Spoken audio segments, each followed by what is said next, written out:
दोस्तों स्वागत है आपका बिहार न्यूज में। दोस्तों मैं हूं फिरदौस गनी और आप देख रहे हैं केडीबी लाइव। दोस्तों आज हो चुका है 18 अप्रैल 2021। तो आज की बिहार की टॉप न्यूज लेकर आए हैं आपके लिए। दोस्तों वीडियो स्टार्ट करने से पहले आपसे एक रिक्वेस्ट है, अगर आप नए आए इस चैनल पर तो फिर चैनल को सब्सक्राइब करके बेल आइकन को भी प्रेस कर दीजिए और साथ में वीडियो को लाइक कीजिए, अपने दोस्तों के साथ शेयर भी कीजिए। तो चलो दोस्तों स्टार्ट करते हैं आज की बिहार की टॉप न्यूज। दोस्तों चारा घोटाले के दुमका कोषागार के अवैध निकासी के मामले में झारखंड हाईकोर्ट ने आरजेडी सुप्रीमो लालू प्रसाद यादव को जमानत दे दी है। जी हां, जज अमरेश कुमार सिंह की अदालत ने शर्तों के साथ उन्हें जमानत दी है। लालू प्रसाद यादव ने अपने स्वास्थ्य और दुमका कोषागार केस में मिली आधी सजा काट लेने के आधार पर जमानत मांगी थी। जी हां, करीब 3.5 साल बाद लालू प्रसाद यादव जेल से नियमित जमानत पर बाहर आएंगे। इस संबंध में उनके बेटे और नेता प्रतिपक्ष तेजस्वी यादव ने जमानत को लेकर स्थिति साफ करते हुए कहा कि कोर्ट ने उन्हें बेल दे दी है, वे अभी एम्स में भर्ती है। जी हां, इलाज चल रहा है। हम लोगों की चिंता उनके स्वास्थ्य को लेकर भी है। जी हां, उनकी किडनी में संक्रमण काफी ज्यादा है और सांस लेने में तकलीफ हो रही है। जी हां, उनका इलाज अभी एम्स में ही चलेगा। जी हां, वही रिहाई के बाद लालू प्रसाद यादव पटना कब आएंगे, इस सवाल का जवाब भी तेजस्वी यादव ने दिया है। उन्होंने कहा कि यह फैसला लालू जी के सेहत को देखते हुए लिया जाएगा। दोस्तों बिहार में कोरोना की भयावह स्थिति को देखते हुए शनिवार को राज्यपाल फागू चौहान की अध्यक्षता में सर्वदलीय बैठक हुई। सुबह 11 बजे शुरू हुई इस बैठक में राज्यपाल फागू चौहान, मुख्यमंत्री नीतीश कुमार, उप मुख्यमंत्री तारकिशोर प्रसाद और रेणु देवी, विपक्ष के नेता तेजस्वी यादव समेत सभी दलों के प्रतिनिधि ऑनलाइन जुड़े। यह वीडियो कॉन्फ्रेंस के माध्यम से राजभवन सचिवालय से बैठक का संचालन किया गया। हालांकि बैठक में क्या फैसला लिया गया है इसकी जानकारी सामने अभी तक नहीं आई है। यह सर्वदलीय बैठक के बाद मुख्यमंत्री नीतीश कुमार ने कहा है कि रविवार को यानी कि आज दोपहर के बाद कोरोना को लेकर लिए जाने वाली सभी फैसले की जानकारी मीडिया को दी जाएगी। वहीं कल लालू प्रसाद यादव को जमानत मिली है। इस बारे में जब मुख्यमंत्री नीतीश कुमार से सवाल किया गया तो उन्होंने कहा कि ये उनका और कोर्ट का मसला है। दोस्तों धर्म नगरी अयोध्या में रामनवमी हर साल धूमधाम से मनाई जाती है। इस मौके पर देश के कोने कोने से लाखों श्रद्धालु अयोध्या पहुंचते हैं, लेकिन इस बार कोरोना के बढ़ते मामलों को देखते हुए अयोध्या के संतों ने लोगों से घर पर ही रहकर त्योहार मनाने की अपील की है। संतों का कहना है कि जिंदगी सुरक्षित रहेगी तो फिर बार बार अयोध्या आने का लाभ मिलेगा। इसीलिए इस बार कोई ना खुद के लिए समस्या पैदा करे और ना ही दूसरों के लिए समस्या बने। अयोध्या आने की बजाय घरों पर रहकर ही भगवान की पूजा करें, भीड़ भाड़ से बचते हुए राम जन्मोत्सव मनाएं। जब प्रसिद्ध हनुमानगढ़ी के महंत प्रमोद दास ने लोगों से अपील करते हुए कहा कि सभी लोग सरकार द्वारा बनाए गए नियमों का पालन करें। उन्होंने कहा कि वैसे तो सब करता धरता भगवान है, लेकिन अपने बल बुद्धि और अपने विवेक से अपनी रक्षा के साथ साथ अपने परिवार और देश की रक्षा करें। उन्होंने कहा कि हमारा सबसे अनुरोध है कि जो जहां पर है वहीं अपने घरों पर, अपने स्थलों पर भगवान की आराधना करें। दोस्तों जाति के आधार पर आरक्षण के विरोध में एक शख्स ने बाबा साहेब भीमराव अंबेडकर की तस्वीर फाड़कर जला दी है। उसने इसका वीडियो भी बनाया और ये सोशल मीडिया पर वायरल भी कर दिया। इसके बाद से लोग प्रकाश मिश्रा नाम के इस शख्स की गिरफ्तारी की मांग कर रहे हैं। कुछ लोग उसे देशद्रोह भी बता रहे हैं। शख्स ने सोशल मीडिया पर वीडियो पोस्ट करते हुए कहा कि जाति आधारित आरक्षण के चलते हमारे जिन बच्चों ने आत्मदाह किया है उसका बदला लेने के लिए और फिर प्रतिनात्मक रूप से विरोध करने के लिए अंबेडकर इस चित्र को फाड़ता हूं। इतना कहकर उसने अंबेडकर की तस्वीर को फाड़कर आग के हवाले कर दिया। उसने आगे कहा कि यह आत्मदाह करने वाले बच्चों की सच्ची श्रद्धांजलि है। अंबेडकर के बारे में अपशब्द बोलने के बाद वे तस्वीर पर चप्पल चलाते भी नजर आते हैं। यह सब देखने के बाद लोगों में शख्स के प्रति गुस्सा है। सोशल मीडिया पर लोग यूपी पुलिस से उस शख्स को गिरफ्तार करने की मांग कर रहे हैं। दोस्तों बिहार पंचायत चुनाव की तारीखों का इंतजार कर रहे लोगों के लिए खुशखबरी है। छठ पूजा के तुरंत बाद बिहार पंचायत चुनाव की अधिसूचना जारी हो सकती है। प्रशासन कोरोना संक्रमण से बचाव के साथ साथ त्रिस्तरीय पंचायत चुनाव की तैयारी में भी युद्ध स्तर पर लगा है। प्रशासनिक सूत्रों की माने तो भारत निर्वाचन आयोग और राज्य निर्वाचन आयोग के बीच पंचायत चुनाव को लेकर आपस में सहमति बन गई है। अब मात्र चुनावी तिथियों की घोषणा होने की बाकी रह गया है। ईवीएम का मसला करीब करीब सुलझ गया है। अब तय है कि मल्टीपोल पोस्ट नहीं बल्कि सिंगल पोस्ट ईवीएम से पंचायत चुनाव कराया जाएगा। ऐसे में पूरी संभावना है कि बिहार पंचायत चुनाव में कई चरणों में मतदान होगा। कारण यह कि ये वही ईवीएम है जिसका प्रयोग लोकसभा विधानसभा चुनाव में होता है। उन्हीं ईवीएम से पंचायत चुनाव भी कराया जाएगा। दोस्तों, देश भर में पड़ रही भीषण गर्मी के बाद मौसम विभाग ने लगातार तीसरे साल सामान्य मानसून की घोषणा की है। जी हां, मौसम विभाग ने करीब 98% बारिश की संभावना जताई है। आपको बता दें कि मानसून के दौरान 4 महीने में औसतन 88 सेंटीमीटर बारिश होती है और इसके 96 से 104% बारिश होने को सामान्य मानसून कहा जाता है। वही बात बिहार की करें तो इस साल यहां मानसून सामान्य से कम रहेगा। पटना मौसम विभाग के मुताबिक प्राथमिक स्तर पर बारिश का अनुमान जारी किया गया है। जी बिहार के सभी हिस्से में बारिश का सही अनुमान मई के अंतिम सप्ताह में जारी किया जाएगा। आपको बता दें कि हाल ही में मौसम का पूर्वानुमान लगाने वाली कंपनी स्काई मेट ने भी आगामी मानसून को लेकर जानकारी दी थी। जी कंपनी ने अनुमान लगाया था कि इस साल झमाझम बारिश होगी। देश के 75% हिस्सों में जून से लेकर सितंबर के बीच मानसून की अच्छी बारिश का अनुमान जताया गया था। जी स्काई मेट के पूर्वानुमान के मुताबिक जून से सितंबर के बीच सक्रिय रहने वाले मानसून सीजन में कुल 103% बारिश होगी, लेकिन उत्तरी क्षेत्र के मैदानी भागों और फिर पूर्वोत्तर के भागों के कुछ हिस्सों में पूरे सीजन में कम बारिश होने की आशंका है। वहीं आंतरिक कर्नाटक, गुजरात और महाराष्ट्र के कुछ हिस्सों में थोड़ी कम बारिश होने का अनुमान जताया गया था।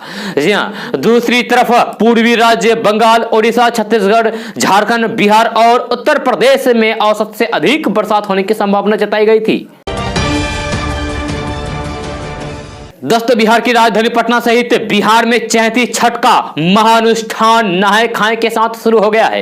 यह शुक्रवार को व्रती खरना प्रसाद ग्रहण कर लिया है, जिसके बाद 36 घंटे के निर्जला व्रत की शुरुआत कर दिया गया है। जी हां, कोरोना के लगातार बढ़ रहे संक्रमण की वजह से राजधानी पटना में इस बार माहौल अलग है।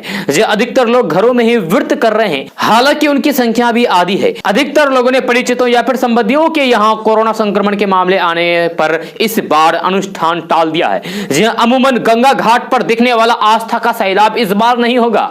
ये नहीं हो रहा है, दिखाई भी दे रहा है। हालांकि जगह जगह घाटों पर मजिस्ट्रेट की तैनाती होने की वजह से लोग सामाजिक दूरी का नियम पालन करते हुए जल लेकर लौट गए। अधिकारियों ने गंगा में डुबकी लगाने वाले व्रतियों को रोका और कोरोना के त्रासदी की वजह से घर में ही अनुष्ठान पूरा करने का अनुरोध किया। दोस्तों, कोरोना के कहर की जद में बिहार के पुलिस अफसर और जवान भी आ रहे हैं। जी हां, कोरोना पॉजिटिव की रिपोर्ट आने के बाद कई आइसोलेट हो गए हैं तो कुछ को अस्पताल में भर्ती कराना पड़ा। जी हां, सबसे ज्यादा मामला कटिहार से सामने आए हैं। कई थाना प्रभारी कोरोना से संक्रमित हैं। ऐसे में उनकी जगह प्रभार देकर काम चलाया जा रहा है। सीआईडी की सीबी टीम में शामिल दारोगा की मौत कोरोना की वजह से हो चुकी है। जी हां, बिहार में कोरोना के बढ़ते मामलों से पुलिसकर्मी भी अछूते नहीं है। भागलपुर और आसपास के जिलों में काफी संख्या में पुलिस पदाधिकारी और जवान कोरोना संक्रमित हो गए हैं। जी हां, जिससे समस्या उत्पन्न हो गई है।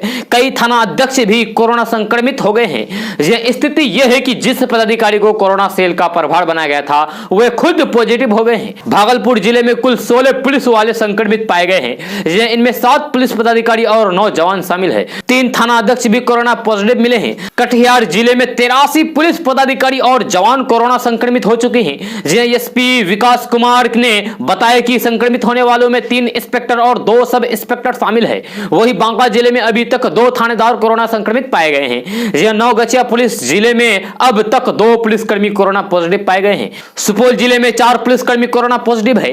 इसमें डीएम आवास का एक होमगार्ड जवान भी शामिल है। एसपी के गोपनीय शाखा का एक जवान और उनके 2 बॉडीगार्ड भी कोरोना पॉजिटिव पाए गए हैं। मुंगेर में कुल 30 पुलिसकर्मी कोरोना पॉजिटिव पाए गए। पटना में कई थाने में तैनात पुलिसकर्मी कोरोना की जद में है तो कई बीमार है। कोरोना पॉजिटिव निकलने के खौफ से कई पुलिसकर्मियों ने अपनी जांच ही नहीं कराई है। इधर थानों में एकाएक पुलिसकर्मियों के बीमार पड़ने के कारण अफसरों की कमी होती जा रही है। दोस्तों, देश में कोरोना के बढ़ते मामलों के बीच कई हिस्सों में ऐसी घटना सामने आई है जिन्होंने अंदर तक झकझोर करके रख दिया है। जी हां, कई ऐसी घटना घटी हुई है जिन्होंने मानवता को शर्मसार कर दिया। जी हां, राजस्थान के उदयपुर में रहने वाले एक शख्स ने अपना रोजा तोड़ दिया ताकि कोरोना से संक्रमित 2 महिलाओं को प्लाज्मा डोनेट कर सके। जी हां, इस शख्स का नाम अकील मंसूरी है, जो एक सिविल कॉन्ट्रैक्टर के तौर पर काम करता है। जी हां, अकील ने बिना किसी हिचकिचाहट के एक नेक काम करने के लिए अपना रोजा तोड़ दिया। जी हां, शख्स के इस कारनामे की हर जगह वाहवाही हो रही है। एक मीडिया रिपोर्ट के मुताबिक शख्स को सोशल मीडिया नेटवर्किंग और ब्लड डोनर ग्रुप के जरिए इस बात की जानकारी मिली कि 2 कोरोना संक्रमित महिलाओं को प्लाज्मा की जरूरत है। इन 2 महिलाओं को A+ ब्लड ग्रुप के प्लाज्मा की जरूरत थी। जी, एक महिला का नाम निर्मला था, उनकी उम्र 36 साल थी, वही दूसरी महिला की उम्र 30 साल थी और उनका नाम अलका था। जी, मंसूरी ने कहा है कि सोशल मीडिया पर पोस्ट को देखते हुए वो अस्पताल की ओर भागे और प्लाज्मा डोनेट करने का फैसला किया। कोरोना से ठीक होने के बाद वो एक बार पहले भी प्लाज्मा डोनेट कर चुके हैं, इसलिए उन्हें इसकी प्रक्रिया के बारे में पहले पता था। जी, पहले से ही पता था। अस्पताल पहुंचने के बाद डॉक्टर अकील मंसूरी को एंटीबॉडी टेस्ट के लिए ले गए, जहां डॉक्टर ने पाया कि वे प्लाज्मा डोनेट करने के लिए एकदम फिट है। डॉक्टर ने उनसे कहा कि क्योंकि वे सुबह से ही रोजा रखे हुए हैं, इसलिए प्लाज्मा डोनेट करने से पहले वे कुछ खा लें, इसलिए मैंने अपना रोजा तोड़ दिया और खून डोनेट किया। मंसूरी ने कहा है कि एक इंसान के तौर पर उन्होंने अपनी जिम्मेदारी पूरी की। दोस्तों, रमजान का पावन महीना शुरू हो गया है। मुस्लिम समुदाय के लोग रोजा रख रहे हैं और 5 वक्त की नमाज अदा कर रहे हैं। ऐसे में गरीबों के लिए भी रहम की बात रमजान में कही गई है। इसी को ध्यान में रखते हुए बिहार झारखंड के उलेमाओं की बैठक हुई। बैठक में सदकाए फितर के तौर पर इस बार 50 रुपए प्रत्येक मुसलमान को देने की बात कही गई है। सदकाए फितर की राशि गेहूं की वर्तमान दर को ध्यान में रखकर निर्धारित की जाती है। बैठक में यह बात कहा गया है कि इस साल औसत किस्म के गेहूं की कीमत 24 रुपए प्रति किलो है। इस दर से 2 किलो 45 ग्राम गेहूं की कीमत 49 रुपए 10 पैसे होती है। इसलिए एहतियातन इस बार बिहार झारखंड के मुसलमान सदकाए फितर की रकम 50 रुपए अदा करेंगे। शरीयत के अनुसार यह बताया गया है कि हर मालिक निसाब व्यक्ति को अपने और अपने परिवार की तरफ से सदकाए फितर के लिए 2 किलो 45 ग्राम गेहूं या फिर उसकी कीमत निकालकर ईद उल फित्र से पहले गरीबों, यतीमों, मदरसों और जरूरतमंदों को दिया जाता है। दोस्तों, जो लोग भी बिहार के बाहर दूसरे राज्यों में हैं, अगर घर वापस आना चाहते हैं तो फिर वे जरूर वापस आ जाएं। यहां बेहतर होगा, उन्हें किसी भी प्रकार की दिक्कत ना हो, इसका पूरा ख्याल प्राधिकारी रखें। यह मुख्यमंत्री नीतीश कुमार मुख्य सचिवालय के सभा अध्यक्ष में कोरोना संक्रमण से संबंधित उच्च स्तरीय समीक्षा बैठक करने के दौरान ये बातें कही है। उन्होंने पदाधिकारियों को निर्देश दिया है कि दवा और ऑक्सीजन की कमी ना होने दें, दोनों की पर्याप्त उपलब्धता रखें ताकि मरीजों को कोई भी समस्या ना हो। यह मुख्यमंत्री ने कहा कि कोरोना डेडिकेटेड अस्पतालों में सारी तैयारियां पूरी रखें, लोगों को कोरोना के प्रति सतर्क और सजग करते रहें, लोग मास्क का जरूर उपयोग करें, आपस में दूरी बनाकर रहें, हमेशा साबुन से हाथ धोते रहें, लोग सचेत और फिर सजग रहें तो फिर संक्रमण का खतरा कम से कम होगा।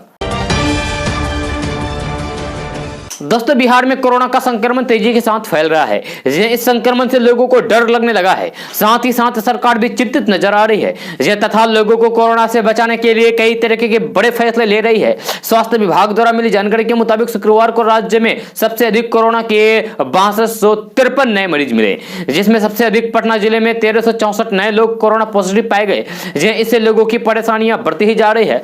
बिहार के 21 जिलों में कोरोना से डर लगने लगा है। जी हाँ, पटना में 1364 नए कोरोना संक्रमित मिले हैं, गया में 590 कोरोना संक्रमित मरीज मिले हैं, मुजफ्फरपुर में 393 नए कोरोना मरीज, भागलपुर में 386 नए कोरोना मरीज मिले हैं, बेगूसराय में 257 नए कोरोना मरीज मिले हैं, सारण में 248, औरंगाबाद में 183, मुंगेर में 173, रोहतास में 169, गोपालगंज में 153, पश्चिमी चंपारण में 151, सिवान में 147, पूर्वी चंपारण में 144, भोजपुर में 142, जहानाबाद में 139 मरीज मिले हैं। जी हाँ, पूर्णिया में 137 मरीज मिले हैं, वैशाली में 117 कोरोना पॉजिटिव मिले, नालंदा में 117 कोरोना पॉजिटिव मिले, सहरसा में 115, समस्तीपुर में 103, नवादा में 100 कोरोना पॉजिटिव मरीज मिले हैं।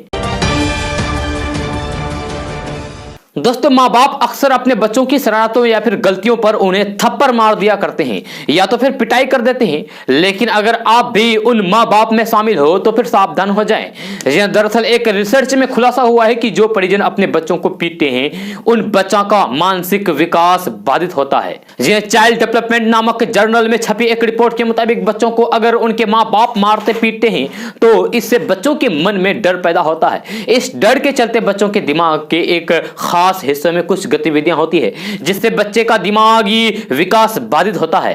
रिसर्च के मुताबिक पिटाई खाने वाले बच्चों के ब्रेन के प्रीफ्रंटल कॉर्टेक्स के हिस्से में न्यूरल रेस्पॉन्स ज्यादा रहा। इसके चलते बच्चे के निर्णय लेने की क्षमता और हालातों से जूझने की प्रक्रिया प्रभावित होती है। यह लंबे समय तक ऐसा होने से बच्चे में बेचैनी, अवसाद, व्यवहार में बदलाव और मानसिक समस्या भी हो जाती है। गंभीर किस्म की हिंसा झेलने वाले बच्चे कई बार हिंसक व्यवहार करने लग जाते हैं। इस विषय पर रिसर्च करने वाली टीम ने 3 से 11 साल तक के 147 बच्चों के डेटा का अध्ययन किया। इन बच्चों का MRI किया गया और फिर पिटाई खाने वाले बच्चों और पिटाई ना खाने वाले बच्चों के MRI की तुलना की गई, जिसमें यह खुलासा हुआ है। ऐसे में अगर आप भी बच्चों से सख्ती से निपटते हैं तो फिर संभल जाइए, क्योंकि इससे आप अपने ही बच्चों के लिए परेशानी खड़ी कर रहे हैं। दोस्तों, सपनों को पूरा करने में उम्र बाधक नहीं होती है। इसका उदाहरण 45 साल की सुलेखा कुमारी है। अपनी बेटी श्रेया के साथ पटना के मगध महिला कॉलेज में 2019 में नामांकन लिया था। बेटी श्रेया जीव विज्ञान में ऑनर्स कर रही है, तो मां हिंदी विषय से। सुलेखा बताती है कि कुछ ही दिनों पहले परीक्षा परिणाम आया है। वे प्रथम श्रेणी से पास हुए हैं, यानी कि पहला नंबर से पास हुए हैं, जबकि बेटी द्वितीय। पढ़ाई में कई बार बेटी उनकी मदद भी करती है। आगे भी मेहनत से पढ़ाई जारी रखेंगे। एक ही कॉलेज में दोनों पढ़ाई कर रहे हैं। बेटी मां से पढ़ाई में सीनियर है। उसने इस बार द्वितीय वर्ष की परीक्षा दी है, तो फिर मां ने प्रथम वर्ष की। श्रेया बताती हैं कि परीक्षा परिणाम में वे अपनी मां से पीछे हैं, लेकिन उन्हें खुशी है कि मां का नतीजा बेहतर है। मां सुलेखा बताती है कि शादी के बाद उनकी पढ़ाई छूट गई थी, जिसका उन्हें अफसोस था। 24 साल बाद मौका मिला तो फिर बेटी के साथ फिर से पढ़ाई शुरू कर दी। ये बताती है कि उन्हें पढ़ाई खत्म करने के बाद कॉलेजों में प्रोफेसर बनना है। वह मुकाम हासिल करना चाहती है ताकि परिवार उन पर गर्व महसूस कर सके। इसके लिए काफी मेहनत कर रही है। सुलेखा बताती है कि ऑनलाइन क्लासेस के कारण कुछ नए शिक्षकों को पहचान नहीं पा रहे हैं। इस कारण कभी कभी क्लास के दौरान वे उन्हें बाबू कहकर भी बुला देती है। इससे उन्हें थोड़ा अजीब तो लगता है, लेकिन अपने से कम उम्र के शिक्षकों से पढ़कर उन्हें मजा भी आता है। कहती हैं कि कोई भी कुछ भी कहे, मुझे तो पढ़ना है। पढ़ने लिखने की कोई भी उम्र नहीं होती है। थोड़ी देर जरूर आई हूं, पर दुरुस्त आई हूं। दोस्तों, SBI कार्ड ग्राहकों के लिए अलर्ट जारी किया गया है। SBI कार्ड ने इस अलर्ट के जरिए यूजर्स को चेताया है कि जल्द ही आपके लिए किस तरीके से इंटरनेट पर टोल फ्री नंबर चेक करना मुश्किल भरा हो सकता है। यानी कि अगर आप भी इंटरनेट पर टोल फ्री नंबर चेक करते हैं, ढूंढते हैं, तो फिर सतर्क हो जाइए। अलर्ट में कहा गया है कि इंटरनेट पर टोल फ्री नंबर या फिर कंज्यूमर यानी कि कस्टमर केयर नंबर सर्च ना करें। साथ ही SBI कार्ड ने यूजर्स को और भी जानकारी दी है, जिसके अनुसार ही यूजर्स को इंटरनेट का इस्तेमाल करना चाहिए। SBI ने ग्राहकों को जारी किए गए न्यूज लेटर में बताया है कि टोल फ्री नंबर सर्च करना भारी पड़ सकता है।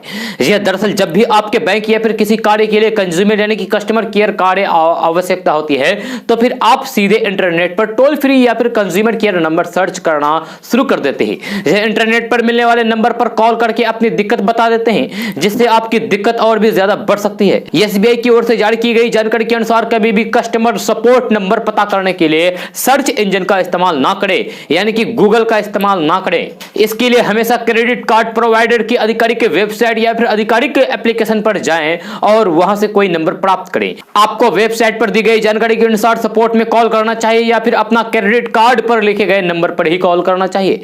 यह साथ ही SBI कार्ड का कहना है कि कभी भी OTP, CVV, पिन जैसे निजी जानकारी किसी को भी ना दें। यह साथ ही SBI कार्ड के प्रतिनिधि कभी भी ऐसी जानकारी नहीं पूछते हैं। याद रखें, कोई भी टोल फ्री नंबर या फिर customer support number phone number की तरह दिखाई नहीं देते हैं। जी हाँ, ये हमेशा 1800, 1888 या फिर 1844 आदि से शुरू होते हैं। ऐसे में आप भी इंटरनेट पर टोल फ्री नंबर ढूंढने की कोशिश करें और फिर टोल फ्री नंबर पता ना होने की स्थिति में आधिकारिक वेबसाइट की ही मदद लें। दोस्तों, कोरोना के बढ़ते मामलों और कोरोना के नियमों के खुलेआम उल्लंघन के मामलों को देखने के बाद चुनाव आयोग ने सख्त कदम उठाए हैं। यह सर्वदलीय बैठक के बाद चुनाव आयोग ने पश्चिम बंगाल में विधानसभा चुनाव के बाकी चरणों में प्रचार करने की अवधि को घटा दिया है। जी हां, चुनाव आयोग ने कहा है कि चुनाव प्रचार के समय को शाम 7 बजे तक सीमित कर दिया गया है। शाम 7 बजे से सुबह 10 बजे तक चुनाव प्रचार नहीं होगा। इसी तरीके से मतदान के पूर्व प्रचार का शोर थमने की अवधि भी 48 घंटे से बढ़ाकर 72 घंटे कर दी गई है। यानी कि अब मतदान यानी कि जिस दिन वोट होगा उस दिन से 72 घंटे पहले तक प्रचार थम जाएगा। जी हाँ, नए नियम बंगाल विधानसभा चुनाव के शनिवार के बाद बचने वाले मतदान के 3 चरणों में लागू होंगे। इसके साथ ही सभी राजनीतिक दलों से कहा गया है कि वो जनता के सामने बेहतर उदाहरण पेश करें और खुद भी कोरोना गाइडलाइंस का पालन करें। जी हाँ, राजनीतिक दलों के साथ राज्य के सभी मजिस्ट्रेट और पुलिस के आला अधिकारियों को चुनाव आयोग के साफ तौर पर निर्देश दिया है कि वे हर हाल में कोरोना के नियमों का पालन करवाएं। अगर कोई राजनीतिक दल या फिर कोई नेता नियमों का उल्लंघन करता है तो जिले के प्रशासन के पास यह अधिकार होगा कि वह सभा या फिर रैली, रोड शो और कैंपेन को रद्द कर सकता है। केंद्रीय चुनाव आयोग ने इसके साथ ही राजनेताओं को यह भी कहा है कि वे भी जनसभाओं और रैलियों में जाने के दौरान लोगों को मास्क और सैनिटाइजर का इस्तेमाल करने के लिए प्रोत्साहित करें और वे खुद लोगों के सामने उदाहरण पेश करें। दोस्तों, इलेक्ट्रिक स्कूटर भारतीय टू व्हीलर ग्राहकों के बीच तेजी से पॉपुलर हो रहे हैं। इसके पीछे वजह है कि किफायती कीमत और चलाने में खर्च होने वाली कम लागत। आपको बता दें कि भारत में इलेक्ट्रिक स्कूटर्स की अच्छी खासी रेंज अवेलेबल है, लेकिन कौन सा स्कूटर आपके लिए बेस्ट रहेगा ये बात तय करना काफी मुश्किल काम होता है। ऐसे में आज हम आपका काम थोड़ा सा आसान करने जा रहे हैं, क्योंकि आज हम आपको इलेक्ट्रिक स्कूटर खरीदने के कुछ टिप्स देने जा रहे हैं, जिससे आप अपनी जरूरत के हिसाब से सुटेबल स्कूटर ले सकते हैं। इलेक्ट्रिक स्कूटर का चुनाव अपनी जरूरत के हिसाब से करनी चाहिए। मतलब आप घरेलू काम के लिए इलेक्ट्रिक स्कूटर खरीदना चाहते हैं तो फिर आप लो रेंज इलेक्ट्रिक स्कूटर का चयन कर सकते हैं, जिनमें कम पावरफुल बैटरी ऑफर की जाती है और इसकी कीमत भी कम होती है। वहीं आप अगर ऑफिस जाने के लिए स्कूटर खरीद रहे हैं तो फिर हाई रेंज इलेक्ट्रिक स्कूटर का ऑप्शन बेस्ट रहेगा। इसकी कीमत थोड़ी ज्यादा होती है। इलेक्ट्रिक स्कूटर खरीदते समय यह जानना भी जरूरी है कि इसकी रेंज कितनी है। रेंज ज्यादा होगी तो फिर आप एक बार ही फुल चार्ज करके इसे लंबे दूरी तक ले जा सकते हैं। ऐसे में आपका काफी समय भी बचेगा। अगर electric scooter fast charging support करता है तो फिर ये आपके लिए बेस्ट साबित होता है। और इसकी मदद से आप कुछ ही घंटों में इसे चार्ज कर सकते हैं। वही नॉर्मल चार्जर से चार्ज होने वाले इलेक्ट्रिक स्कूटर 6 से 8 घंटे तक का समय फुल चार्ज होते हैं। दोस्तों, बंगाल में 5वें चरण की वोटिंग खत्म हो गई है। जी हाँ, वही बाकी 3 चरणों की वोटिंग के लिए बंगाल में एक तरफ प्रधानमंत्री नरेंद्र मोदी चुनावी सभा कर रहे हैं तो वही दूसरी तरफ ममता बनर्जी की धुआंधार चुनाव प्रचार कर रही है। पूर्वी वर्धमान की गलसी में चुनाव प्रचार के दौरान टीएमसी सुप्रीमो ममता बनर्जी ने प्रधानमंत्री नरेंद्र मोदी पर निशाना साधा है।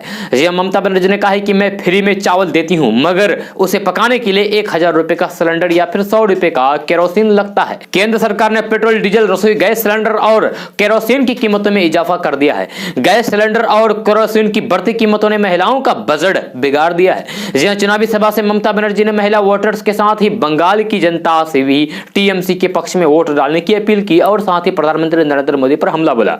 जी ममता बनर्जी ने कहा है कि बीजेपी कैश देकर वोट खरीद रही है, यानी कि पैसे देकर वोट खरीद रही है। दोस्तों, बिहार में कोरोना संक्रमण की दूसरी लहर ने भयावह रूप लेना शुरू कर दिया है।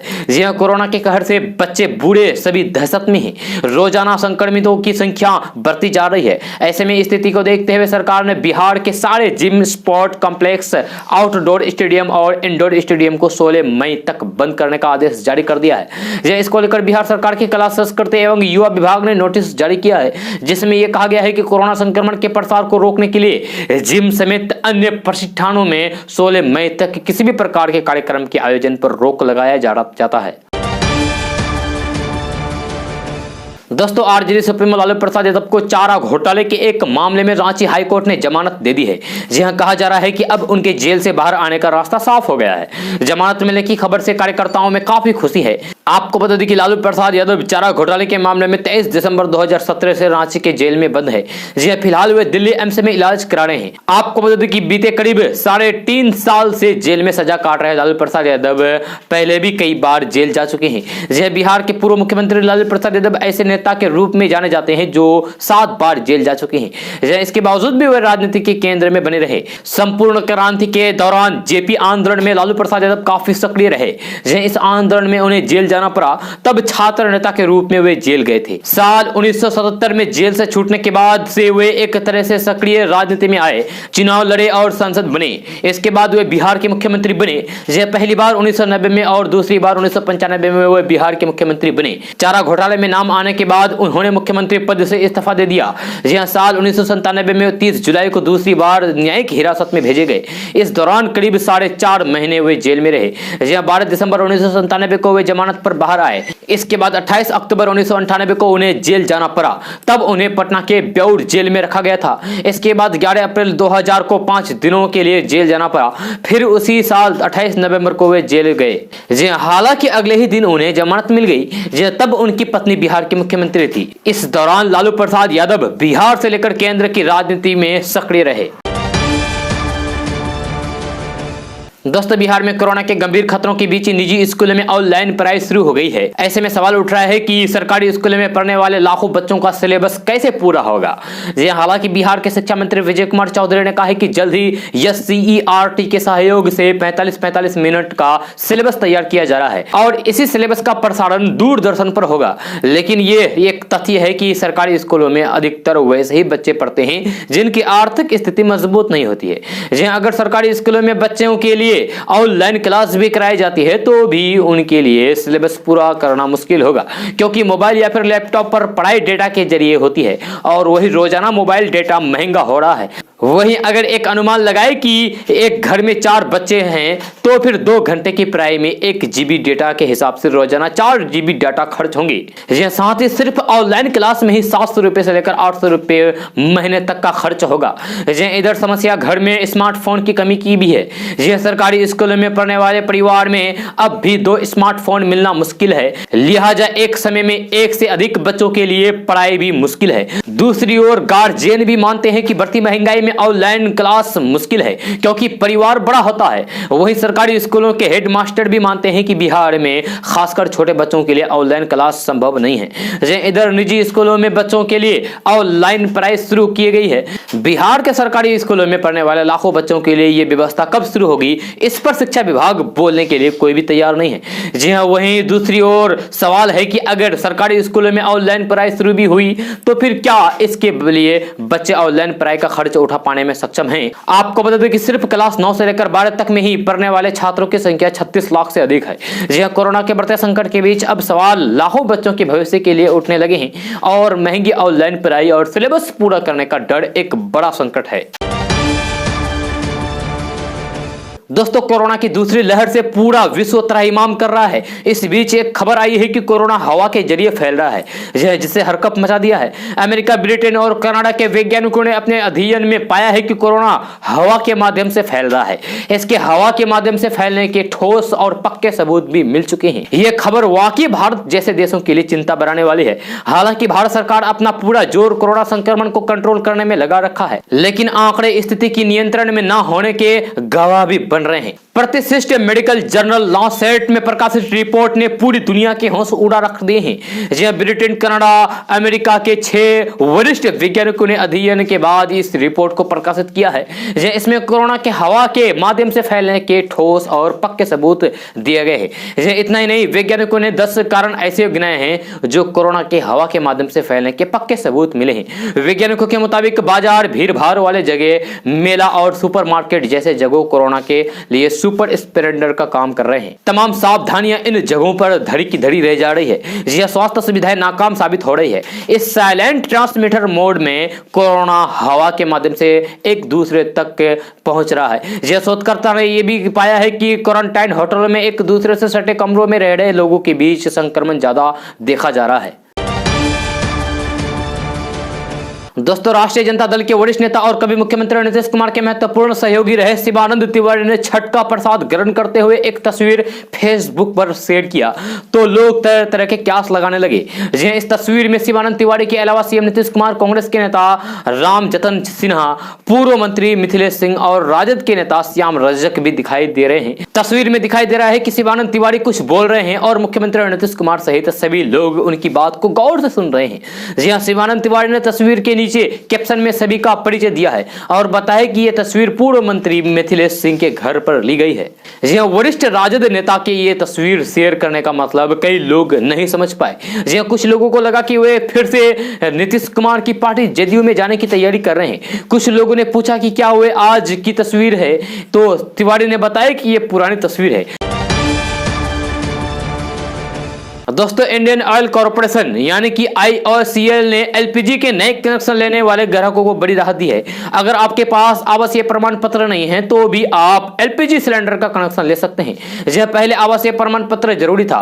जी बिहार में लगभग 88 लाख घरेलू एलपीजी उपभोक्ता को सेवा देती है। जी इनमें अकेले पटना जिले में 8,57,000 ग्राहक है। सरकार ने बताया कि सरकार प्रधानमंत्री उज्ज्वला योजना के तहत अगले 2 सालों में 1 करोड़ से ज्यादा फ्री में एलपीजी कनेक्शन देगी। सरकार का लक्ष्य सभी गरीब परिवारों को फ्री में एलपीजी कनेक्शन उपलब्ध कराना है। यह सरकार अब बिना आवासीय प्रमाण पत्र के एलपीजी कनेक्शन दे रही है। यह इसके अलावा लोगों को अपने पड़ोस के 3 डीलरों से एक रिफिल सिलेंडर प्राप्त करने का विकल्प रहेगा। दोस्तों, कोरोना महामारी के काल में लोगों के मददगार बने अभिनेता सोनू सूद भी अब कोरोना संक्रमित हो चुके हैं। जी हां, कोरोना के चपेट में आ गए हैं। अभिनेता सोनू सूद ने खुद हिंदी और अंग्रेजी में खास मैसेज शेयर करते हुए अपने संक्रमित होने की जानकारी सोशल मीडिया पर शेयर की है। साथ ही उन्होंने बीमारी में भी जरूरतमंद लोगों की मदद करने की अपनी प्रतिबद्धता को दोहराया है और कहा है कि क्वारंटाइन होने के बाद उनके पास लोगों की मदद करने के लिए और भी ज्यादा समय में मिलेगा। जी हां, हम क्वारंटाइन में रहने के बाद भी लोगों की और भी ज्यादा मदद करेंगे। दोस्तों, केरल के पुंजर से विधायक की पीसी जॉर्ज ने कहा है कि अकेले उनके निर्वाचन क्षेत्र में 47 लड़कियां लव जिहाद का शिकार हुई है। जी हां, केरल के पुंजर से विधायक पूर्व कांग्रेस नेता पीसी जॉर्ज ने कहा है कि अकेले उनके निर्वाचन क्षेत्र में 47 लड़कियां लव जिहाद का शिकार हुई है। उनका कहना है कि यह नहीं पता है कि लड़कियों को इस्लाम में कैसे बदला गया और फिर उसके बाद उन्हें कहां ले जाया गया। जी हां, उन्होंने यह भी कहा है कि ये लव जिहाद के लिए मजहब को दोषी नहीं ठहरा रहे हैं, लेकिन देश में अभी भी चरमपंथी है। उन्होंने कहा है कि वे पिछले कुछ समय से इस मुद्दे को करीब से देख रहे हैं और ज्यादातर मामले एराटूपेटा में थे। जी हां, जॉर्ज ने कहा है कि पीड़ितों में 12 हिंदू और 35 ईसाई हैं। उन्होंने ये भी कहा है कि वे किसी भी शिकायत को लेकर आगे नहीं जा रहे हैं या तो अदालत का दरवाजा खटखटा रहे हैं, क्योंकि उनमें से ज्यादातर लड़कियों के परिवार आत्महत्या करने की कगार पर हैं। जी, उन्होंने ये भी कहा है कि वे आश्वस्त हैं कि लव जिहाद अभी भी मौजूद है। दोस्तों, आज का न्यूज़ बस यहाँ तक। कैसा लगा जरूर अपना सुझाव दीजिएगा नीचे कमेंट बॉक्स में कमेंट करके। अगर आप नए आए इस चैनल पर तो फिर चैनल को सब्सक्राइब करके बेल आइकन को भी प्रेस कर दीजिए और साथ में वीडियो को लाइक कीजिए, अपने दोस्तों के साथ शेयर भी कीजिए। तो चलिए दोस्तों, फिर मिलते हैं अगले वीडियो में। जय हिंद, जय बिहार।